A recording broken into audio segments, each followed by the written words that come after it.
இந்தியாவின் தொழில்நுட்ப கழகத்தின் வளாகத்தை மலேசியாவில் நிறுவுவது குறித்து பிரதமர் டத்தோஸ்ரீ அன்வார் இப்ராஹிம் இந்திய பிரதமர் நரேந்திர மோடியுடன் பேச்சுவார்த்தை நடத்தியுள்ளார்.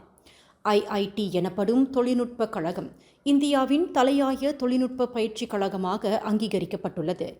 கலாச்சாரம், சுற்றுலா மற்றும் கல்வி ஆகியவற்றில் மலேசியாவும் இந்தியாவும் கொண்டுள்ள ஒத்துழைப்பு மூலம் இந்த உயர்கல்வி கூடத்தை மலேசியாவில் நிறுவுவது வாயிலாக இரு நாடுகளுக்கு இடையிலான உறவை மேலும் வலுப்படுத்த முடியும் என்று டத்தோஸ்ரீ அன்வார் நம்பிக்கை தெரிவித்துள்ளார். டத்தோஸ்ரீ அன்வாரின் இந்த கோரிக்கையை தொடர்ந்து மலேசியாவின் எதிர்காலத்தை மையமாக கொண்டு டிஜிட்டல் பொருளாதாரம், செயற்கை நுண்ணறிவான AI, புதுப்பிக்கத்தக்க எரிசக்தி மற்றும் விண்வெளி ஆராய்ச்சி முதலியவற்றில் மலேசியாவில் முதலீடு செய்வதற்கான வாய்ப்புகள் குறித்து இந்தியா ஆராய்ந்து வருவதாக பிரதமர் அன்வாரிடம் இந்திய பிரதமர் மோடி உறுதி அளித்துள்ளார்.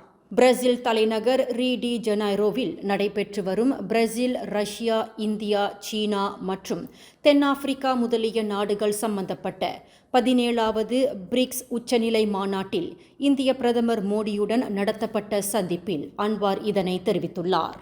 இந்த செய்தியை உங்களுக்காக வழங்கியது அருண் மசாலா.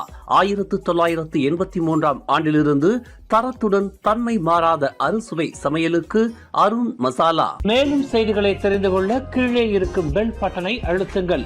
உங்கள் மகிழ்ச்சியை வெளிப்படுத்த லைக் மற்றும் ஷேர் செய்யுங்கள். தொடர்ந்து திசைகளோடு இணைந்திருக்க சப்ஸ்கிரைப் செய்யுங்கள்.